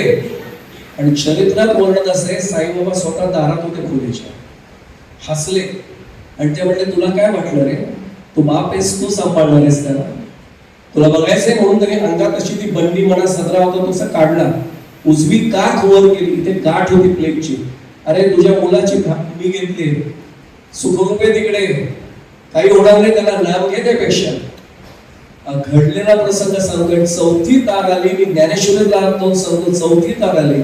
It's a miracle in medical science असं डॉक्टर म्हणतात. काय घडलं माहित नाही, पण ही इज परफेक्टली ऑलराईट. काही येण्याची आता तातडी करायची गरज नाही. आणि बाबांच्या समोर दादासाहेब खापर्डेंनी जप सुरू केला. धरा नाम कंठी सदा सर्व काळ मग तो गोपाळ सांभाळलं. याच्यापेक्षा नाममहिमा काय वेगळा आहे पैसा. घडलेला प्रसंग आपल्या समोर सांगतोय. पण ठीक आहे, नामोच्चाराचा पहिला टप्पा, येतील अडचणी, करू दे, येऊ दे.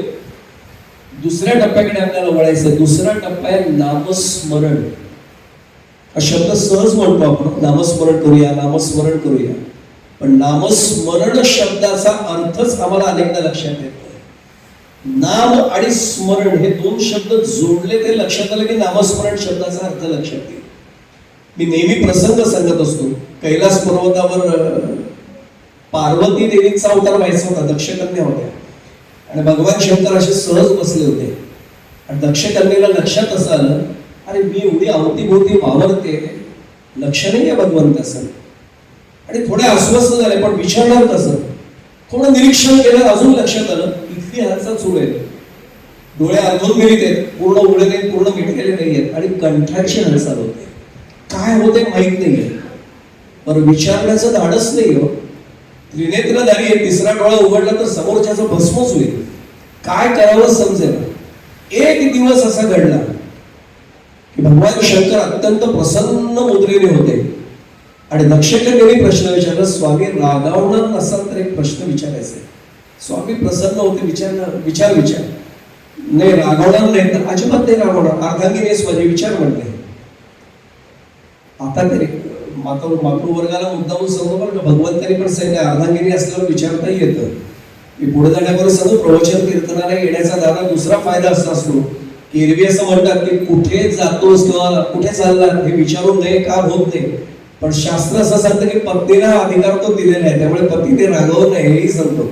आता मातृवर्गाला कळेल की प्रवचन कीर्तनाला आल्यावर एवढा फायदा होतो बघा. गंमत सोडून देत ती विचार म्हटले नाही हे एवढी मी तुमच्या बाजूला असते तुमचं माझ्याकडे लक्ष नसतं, स्वतःच्याच धोतीमध्ये असता काहीतरी कुटकुट नाही इथे हालचाल होते. बरं एवढं तर एवढं ठीक आहे, कधी कधी तुम्ही हसता खुदकन स्वतःच्या मनाशी, कधी कधी रडता, अश्रुधारा वाहतात तुमच्या छातीवरनं. हसले भगवंत, रागवणार नाहीत ना स्वामी. रागवायचं काय, उलट माझ्या आवडीचा विषय विचारला, काय लिहिलं म्हणे नेमकं. त्यांनी एवढंच सांगितलं, अगं मी माझ्या स्वामींचं नामस्मरण करतो. आता दक्षकन्येला पहिला धक्का बसला, तुमचे स्वामी, तुम्ही महादेव. आणि पुढे सांगताना सांगू, बाकीचे अमृत प्राशन करून देवे, हे विष प्राशन करून देवे. महादेवात तुम्ही, तुमचे कोण स्वामी? हे म्हणजे कथा मोठी, पण थोडक्यात सांगतो. ते समुद्र मंथन, ती सर्वांना कथा माहिती आहे. ते 14 रत्न निघाली, लक्ष्मी कौस्तुभ, आपल्या मंगलाष्टकात ते मी म्हटलं जातं, पण कोणी ऐकतच नाही. त्या 14 रत्नांपैकी सगळी रत्न गेली आणि लक्ष्मीने तर प्रत्यक्ष भगवंताला वरमाला घातली महाविष्णूंना. पण हलाहल जेव्हा निघालं, कोणी पुढे नाही आलं, तेव्हा माझी सगळ्यांनी प्रार्थना केली, भगवंता तुम्ही महादेवा ब्रह्मांडाचं रक्षण करा, हे विषप्राशन करा.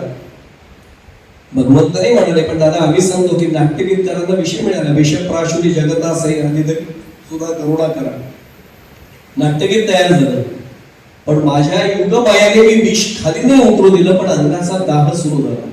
त्यालाही आपण नाव ठेवलं, नवथवती विक्राळा ब्रह्मांडी मळामध्ये बघा, नीलकंठ नाम प्रसिद्ध झाले, पण अंगाचा दाह सुरू झाला. सगळ्यांनी उपाय द्यायला सुरुवात केली. एखाद्या सेला कैलास पर्वतावर जाऊन राहा, परमनंट एसी आहे, सेंट्रलाइज एसी हो, तरी दाह थांबला नाही. मग कोणतरी सांगितलं चंद्र शीतल आहे, चंद्रवैजे आला, चंद्र मार्तंडेचे ताप आहे, तो धारण करा, तरी सुद्धा दाह नाही थांबला. मग कोणतरी सांगितलं गंगा शीतल आहे, गंगा धारण करा मस्तकी.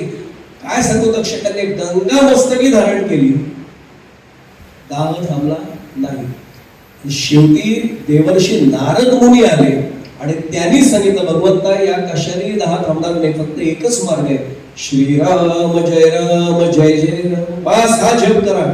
आणि दक्षकन्या तुला सांगतो, हा जप सुरू झाल्यापासून माझा दाह थांबला. मग त्यांनी पुढचा प्रश्न विचारला, मग हे ठीक आहे नामस्मरण, पण मग तुम्ही हसता का, रडता का?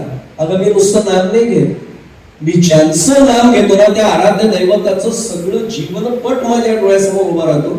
तो छोटासा बालपणीचा रामचंद्र प्रभू, तो दूर धावतोय, ती कौशल्या माता मागे धावते, दूध भात बनवायचा प्रयत्न करते, आणि मग आमचे रामप्रभू हट्ट करतायत, तो आभाळातला चंद्र दिला असता तर मी तो खाईन. ती देवमाताच होती, दर्पणातला चंद्र दाखवला आरशामध्ये. आणि मग भगवंत हा प्रसंग आठवला की हसू येतं. आणि जेव्हा देशोदेशींचे राजे आले, राजपुत्र आले आणि माझ्या स्वामींचा राज्याभिषेक होणार आहे, तेव्हा सावत्र मातेला दिलेल्या वराप्रमाणे माझ्या स्वामींना राजवस्त्र उतरून व्रतस्थ व्हावं लागलं आणि वनवासात जावं लागलं. त्यांच्या वियोगामुळे त्यांच्या वडिलांचं देहावसन झालं. हे प्रसंग डोळ्यासमोर आले, अश्रुधारा येतात. मी एक प्रश्न विचारतो माझ्या स्वतःच्या मनाला, मी नाम अनेक वर्ष घेतोय, खरंच नामस्मरण घडतंय का नाम घेतोय मी? म्हणजे मी पहिल्या टप्प्यावर आहे का दुसऱ्या टप्प्यावर मी पोहोचलोय? ज्या क्षणाला माझा असोय, मी समजा श्री स्वामी समर्थ हे जर नामजप माझा सतत सुरू आहे, तर मला स्वामी अखंडपणाने डोळ्यासमोर दिसायला लागले. प्रत्येक क्षणी तिथे, प्रत्येक ठिकाणी. म्हणजे आपण ज्या ज्या स्थळी हे मनजा आहे माझे आपण श्लोक तर म्हणतो, पण खरंच दिसायला सुरुवात झाली का, जाणवायला सुरुवात झाली का, ओळखायचं की नामस्मरणाचा टप्पा आला. लगेच नाही येणार कदाचित, मी मगाशी जायला बालवाडीत येऊ ना, मग हळूहळू 10वी होऊन ग्रॅज्युएशन, पोस्ट ग्रॅज्युएशन आपोआप होईल. पण पहिला टप्पा पार केल्यावर दुसऱ्यांदा या टप्प्यावर मला यायचंय, मग नाममहिम्याची अनुभूती मला येईल की मला दुसऱ्या टप्प्याला नामस्मरण घडणं आवश्यक आहे. त्याचा दुसरा भाग आहे. तिथेही थांबायचं नाहीये, तिसरा टप्पा येणार आहे, तो नाम समाधीचा टप्पा. नाम समाधी याचा अर्थ आपल्याला माहिती आहे, ज्याला आपण आपल्या पारमार्थिक भाषेत अजपा जप अवस्था नेहमी म्हणत असतो, इतकी आली पाहिजे की मी काहीही करत असेल तरी सुद्धा ज्याला आपण काय म्हणू नामाशिवाय मला सुचलं नाही पाहिजे. त्याला एक पुन्हा संत नामदेव महाराजांचा अभंगाचा संदर्भ मुद्दामून देतो. आवडे देवासी तो ऐका प्रकार, नामाचा उच्चार रात्रंदिवस. शब्द असेल आवडे देवासी तो ऐका प्रकार. चालणं वेगळं आणि आवडणं वेगळं. मी अगदी सोपं करून सांगतो. चला समजा महाराज मी आपल्याकडे आलो आणि अचानक रात्री 11:30-12ला आलो. मी चौकशी केली कुठनं आला. निघालो होतो पुण्याहून, पण जरा ट्रॅफिकमध्ये अडकलो होतो. किती वाजता पुणे सोडलं? 5:30ला सोडलं, पण थांबलो होतो बराच वेळ. मध्ये कुठे काही खाणं वगैरे थांबाला. पिठलं भात चालेल आपण म्हणतो की नाही महाराज नका त्रास घेऊ. नाही पण चालेल ना पिठलं भात, आपण म्हणतो चालेल. तेवढ्याच समजा काकू पुढे आल्या. अहो थांबा, संध्याकाळी आपण आपल्याकडे पाहुणे आले तेव्हा बरंच केलेलं होतं, श्रीखंड पुरी पण आहे. आणि मग आपल्याला जर विचारलं श्रीखंड पुरी चालेल, आता शब्द बदलतो, चालेल नाही म्हणत आपण, आवडेल. मी काय म्हटलं, आपण सगळे सूत त्यात कळलं आपल्याला. पिठलं भात चालेल, श्रीखंड पुरी आवडेल. आवडे देवासी तो ऐका प्रकार. आपण कोण सांगते? स्वतः नामदेव महाराज सांगतात की जे प्रत्यक्ष पांडुरंगाशी सतत अनुसंधान जोडून दे ते सांगतायत की आवडे देवासी तो एका प्रकार, नामाचा उच्चार रात्रंदिन. मग देवाला काय आवडणार आहे? नामाचा उच्चार रात्रंदिन. आपण नाम महिमा या विषयावर बोलतोय. रात्रंदिन याचा अर्थ आम्ही सोयीने काढतो. आम्ही म्हणतोय बरं का, मी आपल्याला नाही म्हणत. आम्ही काय अर्थ काढतो? समजा असं गृहीत धरा की आपल्याला सद्गुरूंची कृपा आहे खरंच, रात्री झोप नाही लागली एखाद्या कारणाने, काही कारण असेल, पण जप करतो तिथे, उगाच टाइमपास काहीतरी करत नाही बसत. सकाळी स्नान झालं, पूजा वगैरे झाली आणि तेवढं कोणतरी आलं, असंच आपल्यासारखा गुरुबंधू गुरु भगिनी कोणी आले, पण एकत्र नाम घेऊया ना. माझं झालं रात्री काल 3-3.5 तास केलंय नामजप. अरे काल 3.5 तास झालाय, म्हणजे आता सकाळी करू नये असं सांगितलंय का? मी काय म्हणतो, आपल्या लक्षात आलं असेल, नामाचा उच्चार रात्रंदिन याचा अर्थ जप करताना ती रात्र आहे का तो दिवस आहे याचही भान होऊ नये, वेळेचंही बंधन तुटावं, इतक्या अवस्थेला जाणं. नाम महिमा जर अनुभवायचा असेल तर तिथपर्यंत अवस्था झाला पाहिजे. मी पुन्हा माऊलींची 12व्या अध्यायात 24 समोर आले म्हणून सांगतो. तैसे सर्वेंद्रियांसहित मज माझी सुनी चित्त, जे रात्री दिवस न म्हणत उपासे. माझी उपासना रात्र एक दिवस न बघता अखंडपणे आणि सर्वेंद्रियांसहित. मी पुढे जाण्यापर्यंत सांगतो, आज माझा तो विषय नाही, पण आपण प्रत्येक कार्यारंभी गणेश पूजन करतो. भारताची वास्तुशांती असो नंतर ग्रहमक असो, आपल्याकडे ग्रहमक असताना सुद्धा आपण आधी गणेश पूजन करतो. अनेकांना एवढंच माहिती की गणेशाचं पूजन आरंभी करावं, प्रारंभी विनंती करू गणपती म्हणून, फक्त ते नाहीये बरं का.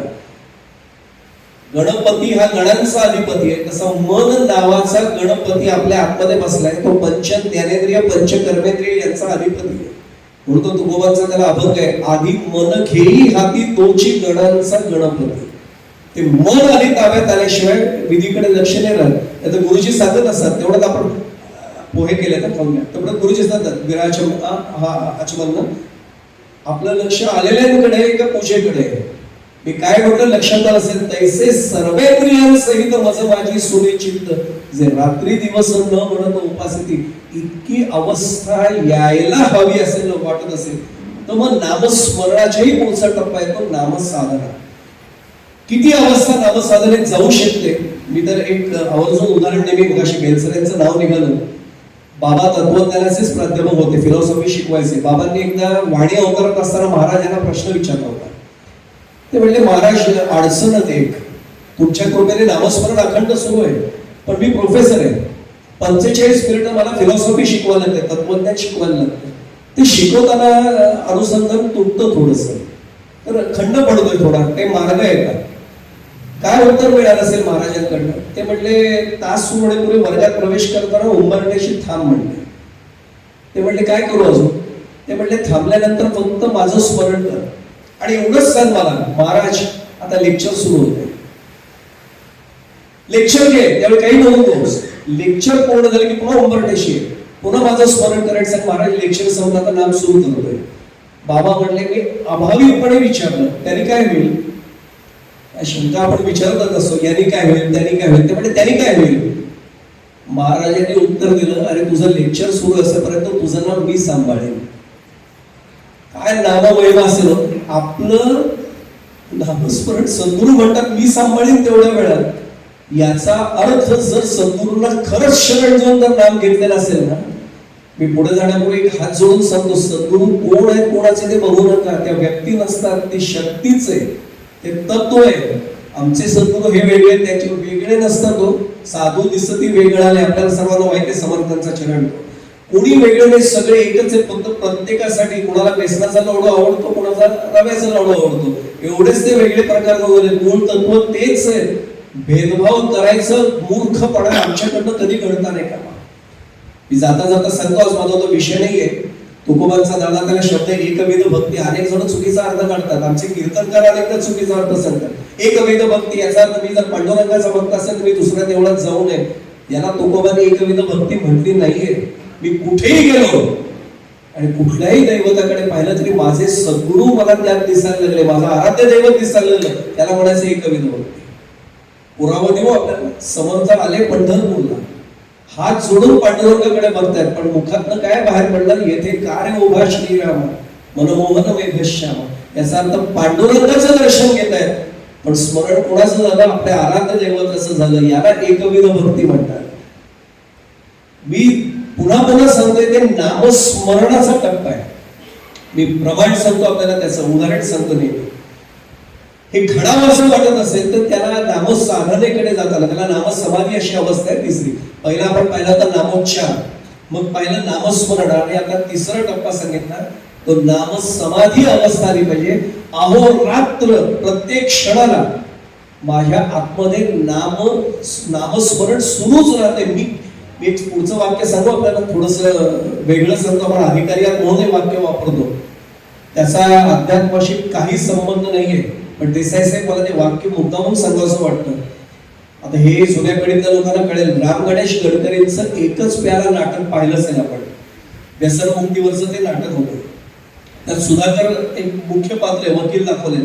ज्याने ते नाटक पाहिले त्यांच्या लक्षात येईल. आणि रामलाल त्यांचा मेवणा दाखवलाय. आणि अक्षरशः शेवटची अवस्था इतकी असते, बहिणीचा नवरा असा वाईट आयुष्याची अवस्था आहे, भगवत नसतो. आणि सांगतात रामलाल, सुधाकर अरे आता तरी दारू सोड.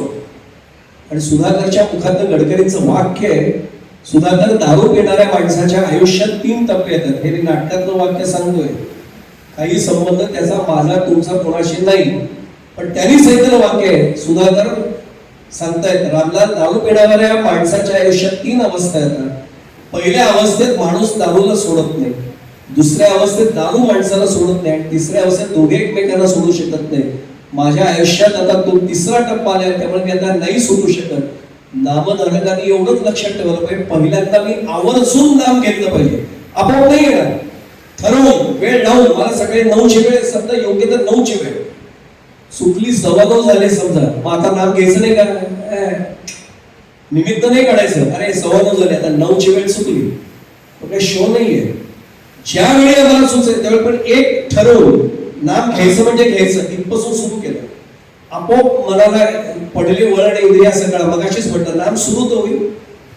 दुसरा टप्पा असं होईल की नाम न घेता आपल्याला चैन नाही पडत, आणि तिसऱ्याच्या दोघे एकमेकांना सोडू शकत नाही. याचा अर्थ अंतरुणावर पडला तरीही नामस्मरण सुरू होतं. आणि एक सांगू आपल्याला, भाग्यवान तो जेव्हा अंत समय आल्यानंतर सुद्धा बाकी सगळ्या जगाचा विसर पडतो, पण नामाचा विसर पडू शकत नाही, किंवा नाम त्याला सोडत नाही. ही अवस्था आली की ओळखायचं सद्गुरूंची खरी कृपा झाली.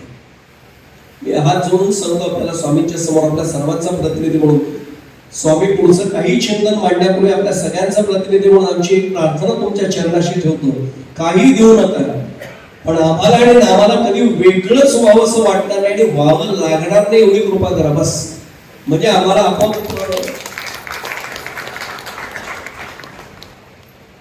वेगळे प्रयत्न न करता आमच्याकडनं ही नामसाधना घडत राहील. हा त्यातला एक महत्वाचा भाग लक्षात येऊ शकतो. एक मुद्दावरून अवस्था सांगतो आपल्याला, किती नाम महिमा असेल वेगळा, त्याचा एक टप्पा सांगतो आपल्याला मुद्दावरून. बखलचा एक बादशाह होता, इब्राहिम बादशाह त्याला म्हटलं जातं. बाबा आवर्जून तो दृष्टांत द्यायचे, नामासाठी जर तो ही अवस्था आली पाहिजे. त्याच्यासमोर गुलाम आणले जायचे आणि या इब्राहिम बादशाह समोर एक गुलाम आला. आता त्यावेळी गुलामगिरीची पद्धत होती, आपल्याला माहिती आहे, स्लेव्हरी ज्याला इंग्लिशमध्ये म्हटलं जातं. त्या गुलामाला विचारलं जायचं, तो बादशाह विचारायचा दरबारात, तुला हे काम केलं तर चालेल का, तुला अमुक काम देऊ का. एक जण त्याच्यासमोर उभा राहिला आणि तो एवढंच म्हणाला, अरे तुला कपडे कुठले देऊ घालायला. तो म्हणला, महाराज तुमचा गुलाम आहे, तुमची जी इच्छा असेल ती. काम कुठलं देऊ. महाराज तुमचा गुलाम आहे, जी इच्छा असेल ती. मग बाबा विचारायचे, मी माझ्या स्वामींसमोर उभं कधी म्हटलंय का की माझ्या जीवनात काय घडावं, स्वामी तुमची इच्छा असेल ती. ही अवस्था आली की ओळखायचं की खऱ्या अर्थाने स्वामींनी मला, नाहीतर किती दिवस झाले तरी आम्ही केलं काय. मी आपल्याला पुढे जाण्यापूर्वी सांगू, मी कोल्हापूरला प्रत्यक्ष आहे आणि काय आपल्यासारखे उदाहरण आपण पाहिलेलं आहे.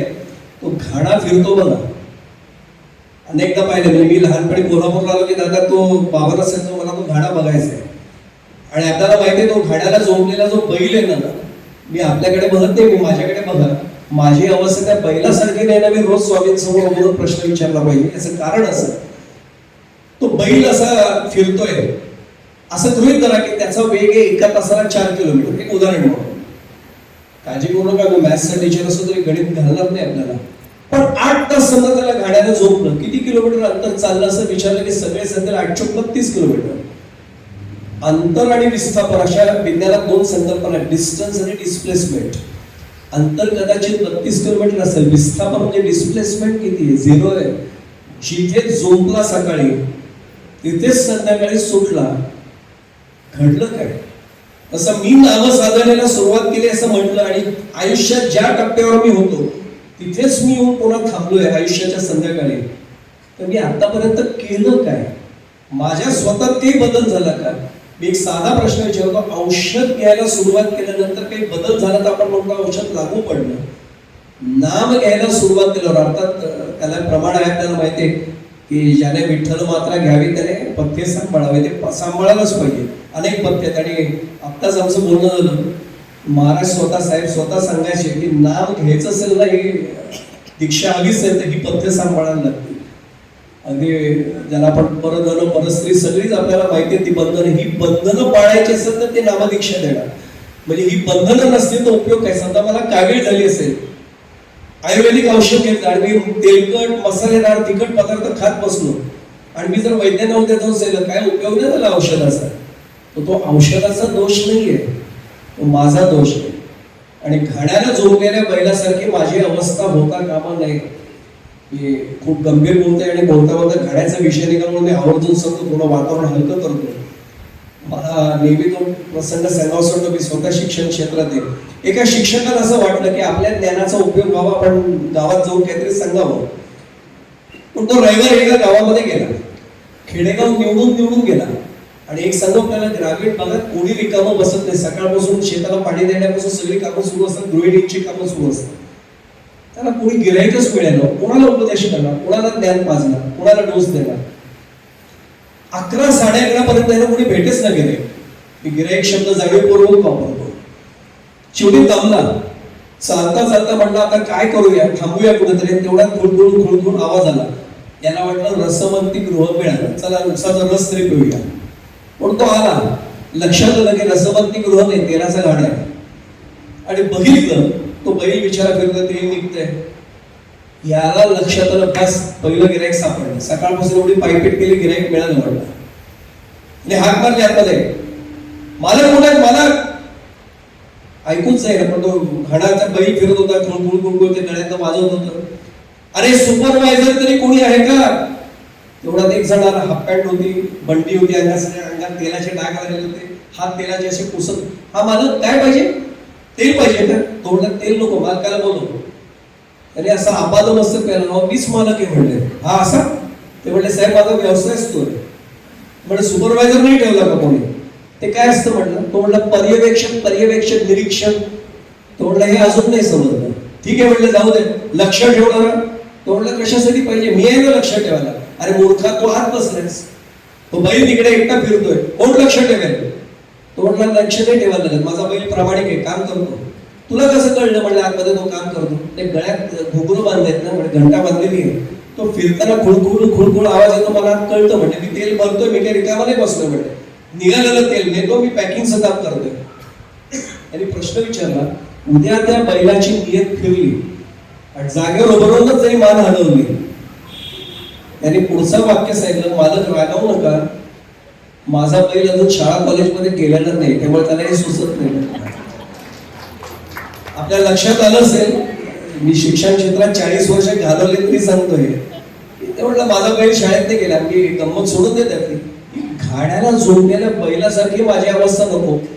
मी समजा सद्गुरूंकडनं बीजमंत्र घेतलाय, एवढी वर्ष नाम घेऊन झाले, आता माझ्यात काय बदल झालाय, मी स्वतः आत्मपरीक्षण करायला सुरुवात करणार की नाही, तर नाममहिमा मला कळायला सुरुवात होईल. त्याचा महत्वाचा भाग.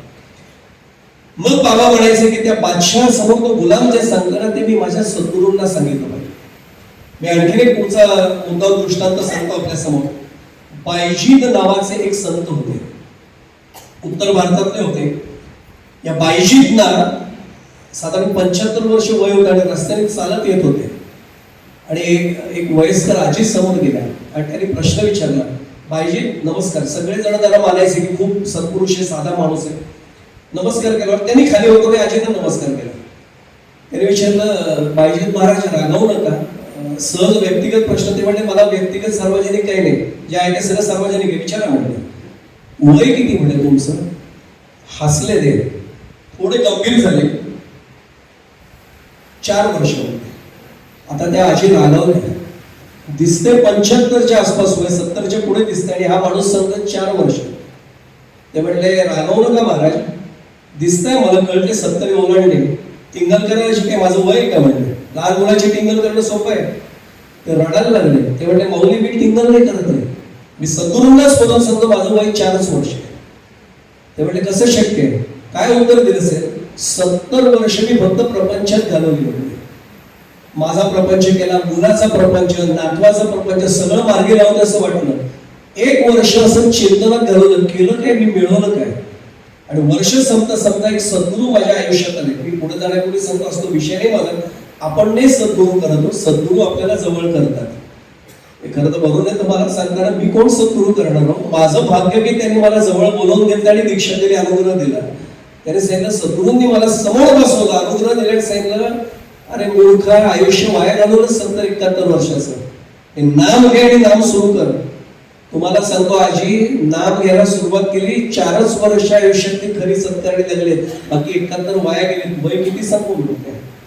आता मी माझ्या मनाला प्रश्न, नाम महिमावर बोलताना मीच माझ्या मनाला प्रश्न विचारतोय, माझं वय किती, मग मी किती वर्ष नाम घेतोय याचं माझ्या मनाला मी जर प्रश्न विचारला, तर नाम घेतोय तेवढंच जर माझं आयुष्य निकष मी लावला, तर आता लक्षात येईल की माझं आयुष्य नेमकं किती. हा त्यातला एक सहज भाग आहे. खरं तर वेळ माझी आजची संपली. मी 1-2 मिनिटं फक्त आपली घेतो आणि आजचा विषय मी पूर्ण करतो. एकच फक्त प्रसंग सांगतो आणि मग आजचा विषयाला पूर्ण देऊ. उद्या आपण पुन्हा भेटू, तेव्हा उरलेला विषय पूर्ण करू. मी एक सांगू, आपल्याला 7 दिवस सलग बोललो तरी नाम विषय संपणार नाही आपला. पण एक विषय मुद्दामून सांगतो. गोंदवल्याला दक्षिणेकडचा एक साधू आला आणि महाराजांसमोर, महाराजांचं चरित्र काढून पहा, महाराजांच्या प्रसंग त्यांच्या आयुष्यात देहावस्थेत असतानाचा प्रसंग आहे. आणि महाराजांसमोर त्याचं देह सोडण्याची वेळ आली. मी पुन्हा सांगतो, स्वामींना साक्षी ठेवून सांगतो, महाराजांच्या चरित्राचा प्रसंग आहे. महाराजांनी सगळ्या शिष्याला त्याच्याकडे देहाकडे बोट दाखवून सांगितलं, त्याचा प्राण गेला होता पण ओठ असे चालू होते. महाराजांनी असा मस्तकावर हात फिरवला, डोळे असे बंद केले आणि ओठांची कुटकुट थांबली. आणि महाराजांनी सांगितलं, हा इतकं नाम आतमध्ये त्याच्या मोडलं होतं की देह सुटला पण नाम नाही सोडलं देहाने, जीवाने आत्महत्या. आणि मग महाराज म्हणायचे की अरे मृत्यूचं सामर्थ्य किती आहे बाळांनो, मृत्यू तुमचा देह हिरावून घेईल, आतमध्ये चाललेली नामस्मरणा हिरावून घेण्याचं सामर्थ्य मृत्यू किंवा यमात सुद्धा नाही. आता लक्षात येईल की एवढ्या अवस्थेपर्यंत जर या नामाचं महात्म्य असेल तर नाम महिमा हा किती महान असेल आणि त्याची व्याप्ती किती खोल असेल हे आपल्या लक्षात येईल. बरंच काही बोलण्यासारखे बरेच मुद्दे आहेत. आज जेवढ्या मुद्द्यांना बरोबर स्पर्श करताना तेवढा केला. उद्या अधिक खोल जाण्याचा प्रयत्न आपण सद्गुरू कृपेने करूया. माझं आता खरंच घड्याळाकडे लक्ष गेलं म्हणून मी थांबतोय, कारण 9:06 झालेली आहे. थोडा वेळ पुढे गेला याबद्दल आपली सर्वांची क्षमा प्रार्थी मी आहे, स्वतःची क्षमा मागतो आपली. आपल्या सर्व देवतुल्य मायबाप श्रोत्यांच्या चरणी कृतीने शक्य नसेल तरी मनाने भावनेने साष्टांग प्रणिपात करतो. स्वामींना प्रार्थना करतो, माझ्या सद्गुरूंना प्रार्थना करतो की आजची सेवा त्यांनी त्यांच्या चरणी रुजू करत घ्यावी. आपल्या सर्वांच्या चरणी पुन्हा एकदा नतमस्तक होतो. इथेच वाणीला पूर्ण आराम देतोय. कृष्णाय वासुदेवाय हरये परमात्मने प्रणतक्लेशनाशाय गोविंदाय नमो नमः. अवधूत चिंतन श्री गुरुदेव दत्त. श्री स्वामी समर्थ. श्री स्वामी समर्थ. श्री स्वामी समर्थ. जय जय रघुवीर समर्थ. श्री राम. ओम तत्सत. ब्रह्मा श्री स्वामी समर्थ.